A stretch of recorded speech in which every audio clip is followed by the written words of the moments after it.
payg'ambar sollallohu alayhi vasallam aytadilar: kullu bani adama xattoun va xayrul xattoin at-tawwabun dedilar.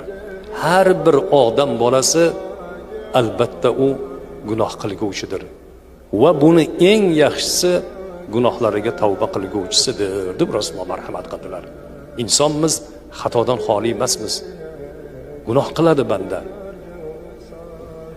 Ana shu gunohiga tavba qilishlik azizlar eng yaxshi insonlardan ekan. Ya'ni tavba qilganda ham chin tavba qilishimiz kerak ekan. Hozir tavba qilib ertaga yana gunoh qilsa, chin tavba bo'lmaydi. Shoyatki Robbingiz sizlarni gunohlaringizni o'chirib, ostidan anhorlar oqib turadigan jannatdagi bog'lariga kiritsa, deydi Alloh. Demak, gunohga tavba qilgan kishilarga Allohning va'dasi, uni tavbasi agar qabul bo'lsa, taglaridan anhorlar oqib turguvchi jannat va'da qilinyapti.